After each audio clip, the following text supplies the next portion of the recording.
처음에는 이혼 후 갑자기 텅 빈 주말을 채우려고 시작한 것이었다. 혼자 사는 집에 가만히 있으면 생각이 너무 많아진다는 걸 알고 있었기 때문이다.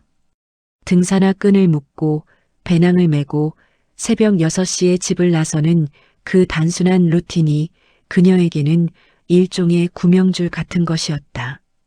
8년이 지나도록 혼자였지만 삶만 있으면 그 사실이 그렇게 무겁지 않았다. 5월의 첫 번째 토요일이었다. 동호회 정기 산행일이었는데 그날따라 출발 장소인 동네 공원 주차장이 조금 더 활기차 보였다. 며칠 전 단체 채팅방에 신입 회원이 등록했다는 공지가 올라와 있었다. 신입 회원은 부부라고 했다. 남편은 키가 훤칠하고 어깨가 넓었다. 갓 구입한 듯한 청록색 등산 재킷이 어색하지 않게 어울렸다.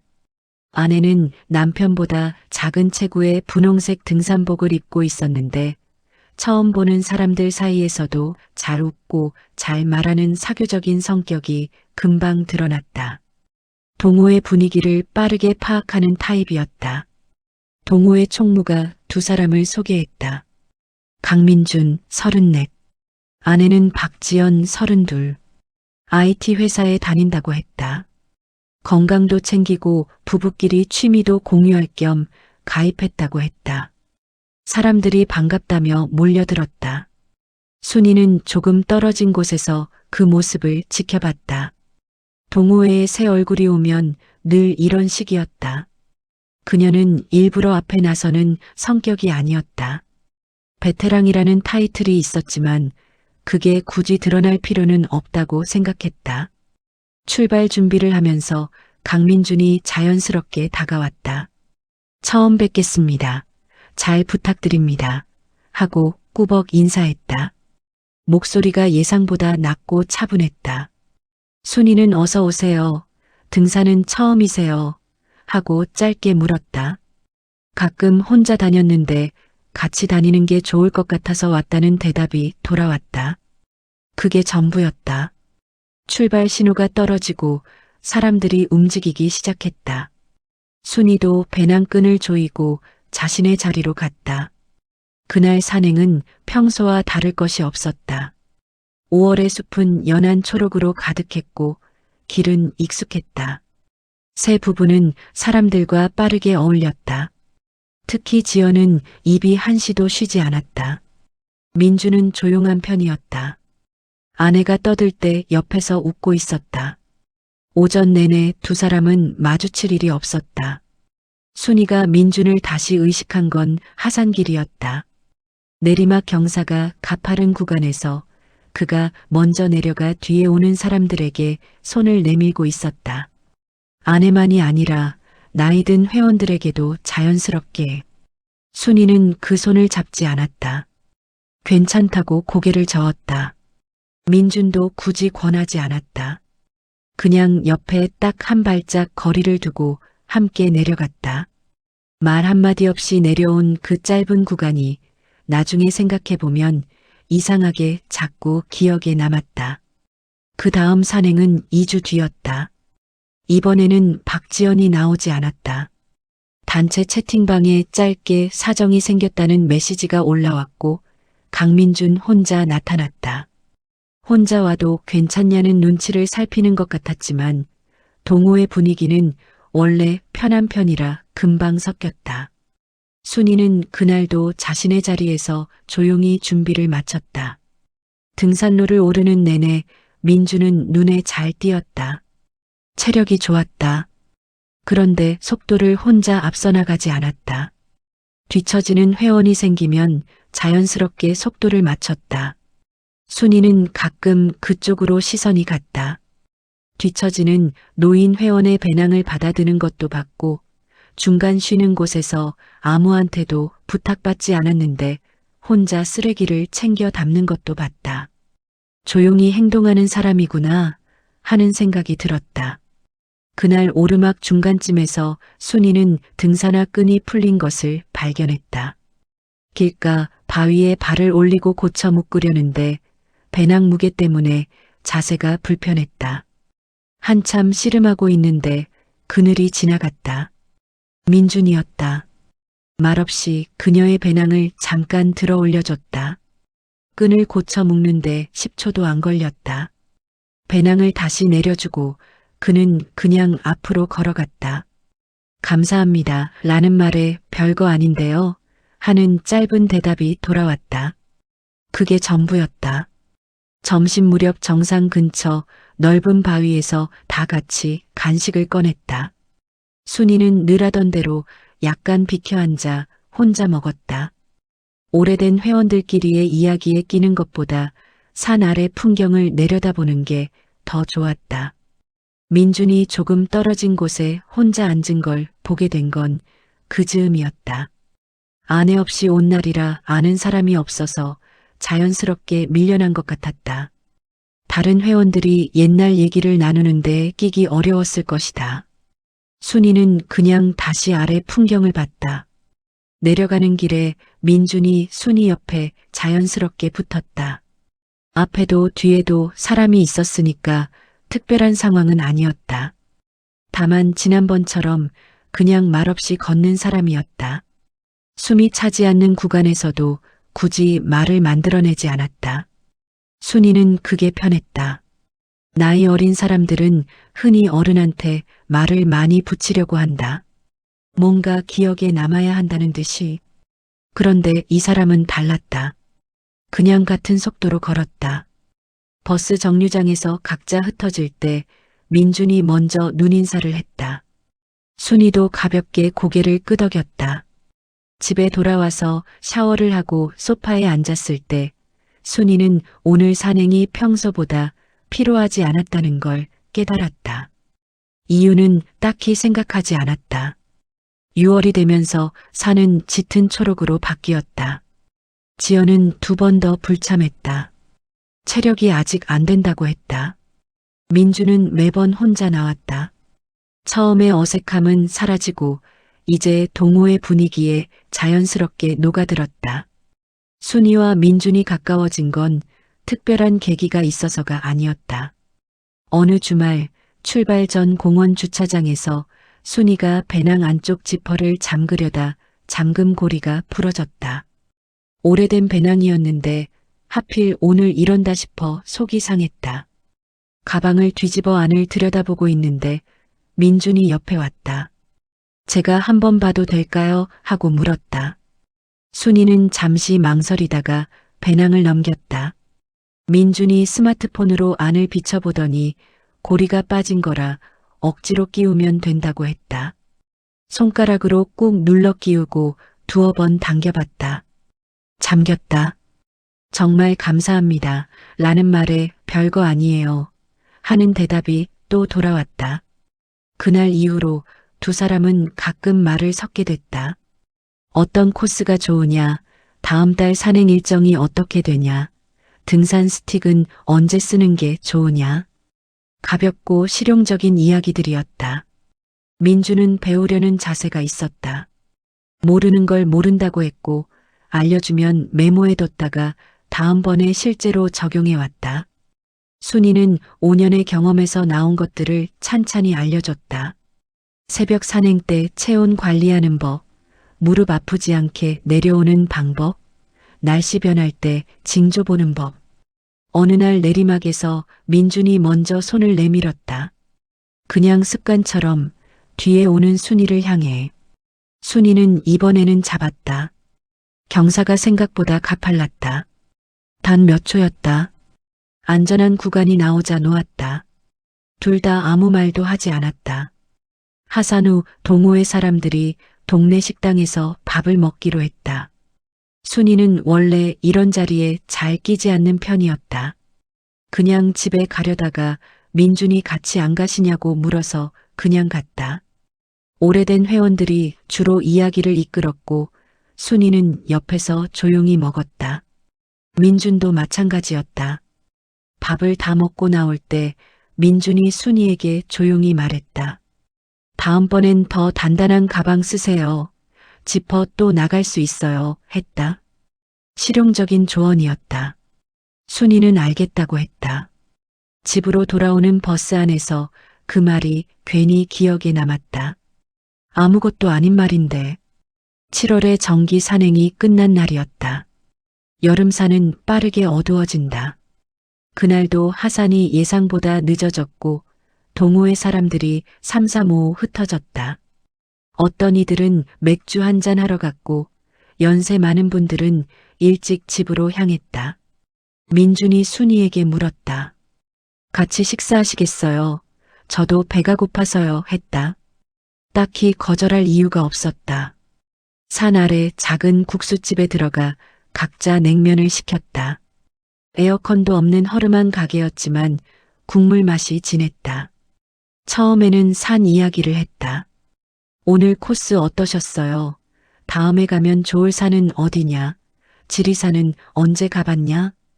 가볍고 자연스러운 이야기들. 밥을 거의 다 먹어갈 즈음 민준이 먼저 이야기했다. 지연이 요즘 일이 좀 바빠졌다고, 그래서 산행에 같이 오기가 어렵다고. 본인은 일주일에 한 번이라도 산에 와야 머리가 풀린다고 했다. 개발 일이 생각보다 스트레스가 많다고 했다. 순이는 그것도 직업병이 있다고 했다. 약국도 좁은 공간에서 종일 서 있어야 해서 다리가 아프다고. 그래서 등산을 시작했다고. 서로의 직업 이야기, 서울 사는 불편함, 요즘 좋아하는 음식. 별것 없는 대화였다. 식사가 끝나고 계산을 할 때 민준이 먼저 카드를 냈다. 제가 낼게요 라고 순이가 말했다.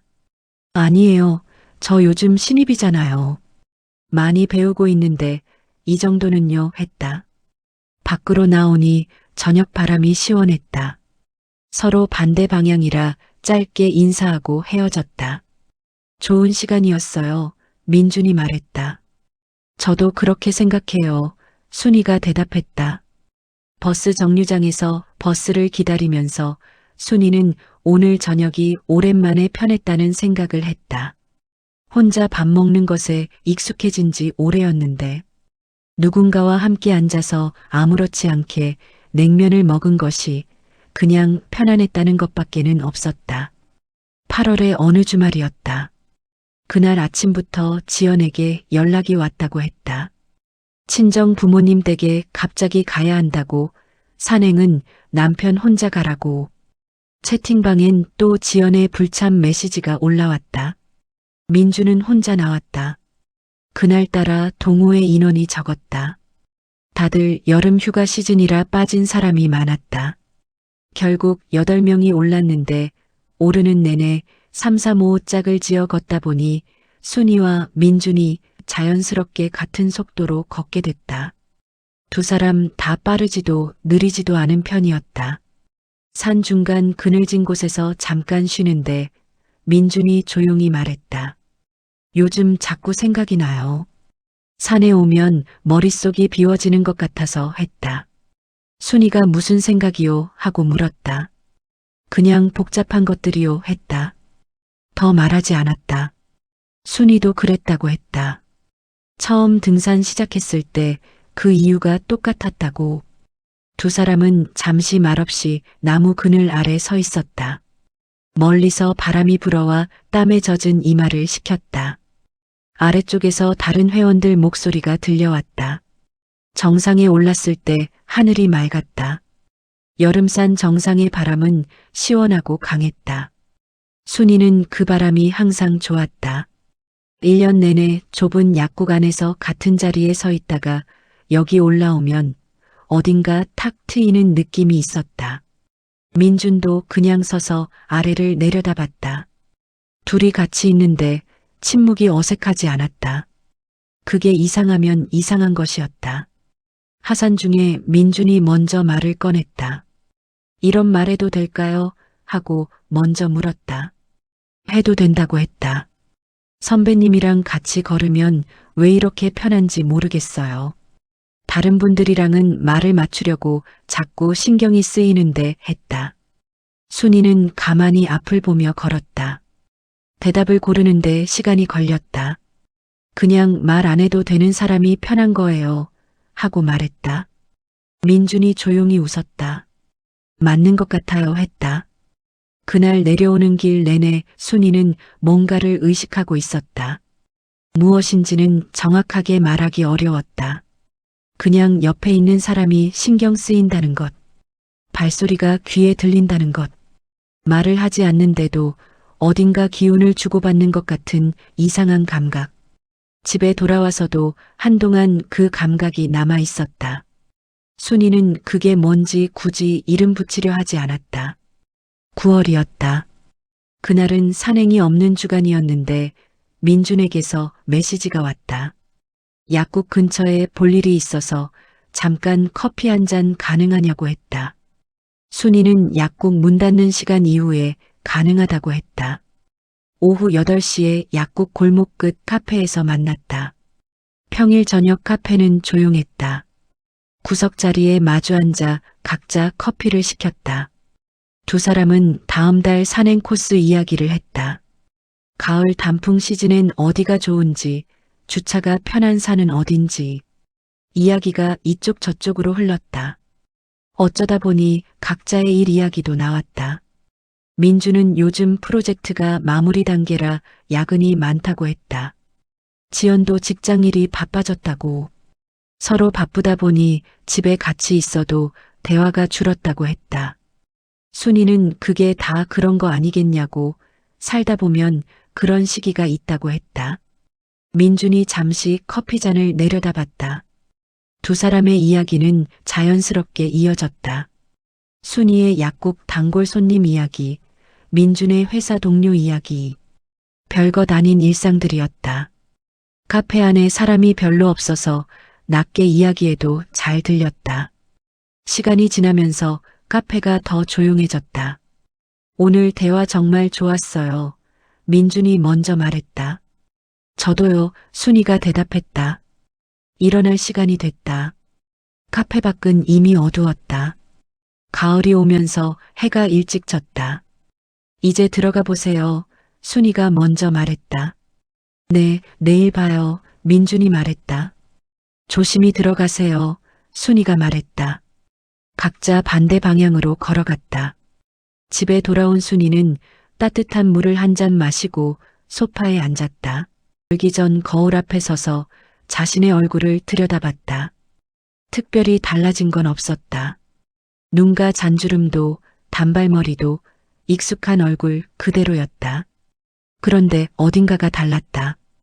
오래 굳어있던 무언가가 조금 풀린 것 같은 기분이었다. 약국 문을 열고 하루를 시작했다. 손님들이 드나들었다.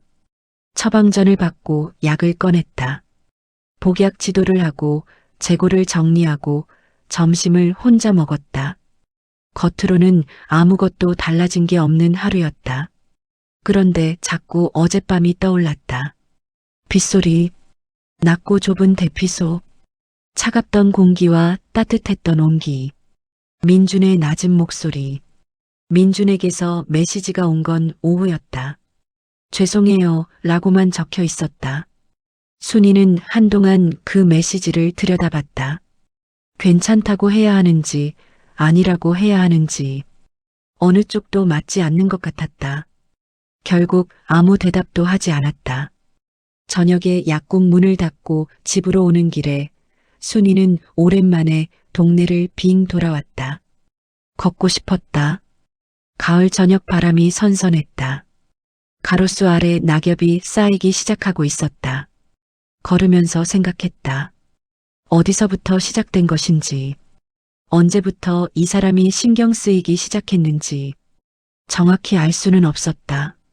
어느 날 갑자기 그런 게 아니라 아주 천천히 모르는 사이에. 그게 더 무서웠다. 집에 돌아와 샤워를 하고 침대에 누웠다. 천장을 보면서 생각이 이어졌다. 그 사람에게는 아내가 있었다.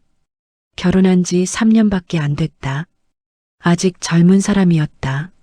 지연은 아무것도 모르고 있었다.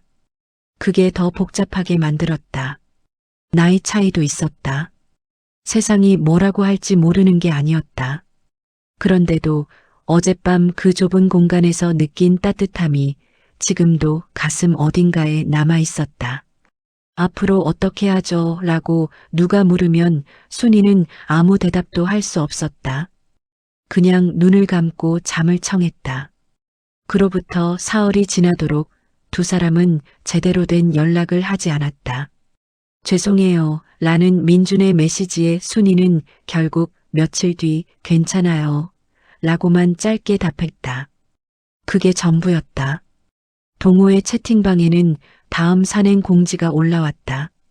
이번 달 마지막 주 토요일. 순이는 읽고 그냥 뒀다.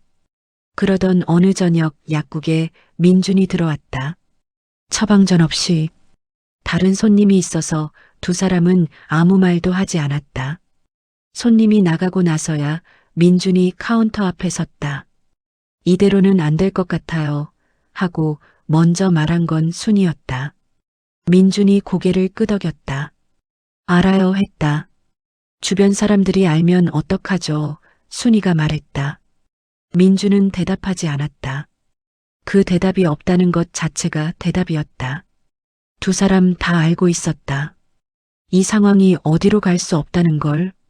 민준에게는 아내가 있었다. 좁은 동호회였다. 두 사람의 사이가 이상해 보이면 금방 소문이 났다. 나이 차이도 있었다. 순이는 53세였고 민준은 34세였다. 세상이 어떤 시선을 보낼지 모르는 게 아니었다. 지연의 귀에 들어가면 어떻게 될지도. 시간을 두고 생각해보죠. 민준이 말했다. 자신이 정리해야 하는 게 있다고 했다. 순이는 그 말이 어떤 의미인지 알았다. 약국 문이 닫힐 시간이 됐다. 민준은 나갔다. 순이는 약국 불을 끄고 한동안 어둠 속에 서 있었다. 이게 맞는 건지 아닌 건지, 서로가 원하는 게 뭔지, 어디로 가야 하는 건지. 오래 생각했지만 답이 나오지 않았다. 그냥 집으로 왔다. 냉장고를 열었다가 닫았다. 밥 생각이 없었다. 거실 불도 켜지 않고 소파에 앉아서 창밖을 봤다. 가을밤 골목에 바람이 불었다. 낙엽이 날렸다. 어떤 감정인지 이름 붙이기가 어려웠다. 슬픔인지 허탈함인지 아니면 이미 알고 있던 결말에 대한 체념인지. 그냥 오래 앉아 있었다. 10월의 마지막 산행날이었다. 순이는 갔다. 가지 않을 이유가 없었다. 이 산이 그녀에게는 어떤 감정보다 먼저 있었다. 민준보다도 먼저. 이번에는 지연도 나왔다. 날씨가 좋아서인지 남편이 권했는지 알 수 없었다. 분홍색 대신 연갈색 등산복을 입고 여전히 잘 웃었다. 민준은 아내 옆에 있었다. 순이와 눈이 잠깐 마주쳤다가 각자 자연스럽게 다른 곳을 봤다. 그날 산행은 조용히 지나갔다. 순이는 자신의 속도로 걸었다. 가을 단풍이 절정이었다. 붉고 노란 잎들이 바람에 날렸다. 숲길에 쌓인 낙엽이 발밑에서 바스락거렸다. 산은 언제나처럼 거기 있었다. 무심하고 단단하게. 정상에 다 같이 올랐을 때 사진을 찍었다. 동호회 단체 사진이었다. 순이는 구석에 섰다. 민준과 지연은 가운데 쪽이었다. 사진을 찍고 내려오는 길에 순이는 조용히 결심했다. 이건 끝내야 했다. 끝내는 게 맞는 게 아니라 이미 끝난 거였다. 그냥 그걸 받아들이는 일이었다. 다음 주 순이는 민준에게 메시지를 보냈다. 짧고 명확하게. 앞으로는 동호회 자리에서 이전처럼 지내는 게 좋겠다고. 개인적으로 연락하는 건 하지 않는 게 좋겠다고. 민준은 한참 뒤에 답했다. 그렇게 하겠다고. 그리고 한 줄 더 있었다. 감사했어요. 순이는 그 메시지를 오래 봤다가 폰을 내려놓았다. 겨울이 시작됐다. 약국 앞 가로수가 완전히 잎을 떨궜다. 바람이 차가웠다. 순이는 매일 아침 약국 문을 열었다. 손님을 맞고 약을 꺼내고 하루를 보냈다. 주말에는 혼자 동네 뒷산을 걸었다. 동호회 정기 산행보다 짧은 코스였지만 조용하고 편했다. 그 어떤 밤도 지나간다. 폭우도 대피소도 차가운 공기도 그리고 따뜻했던 온기도 다 지나간다. 순이는 걸으면서 그것만 생각했다. 산은 변하지 않았다. 낙엽이 지고 눈이 오고 다시 봄이 오면 초록이 돌아올 것이었다.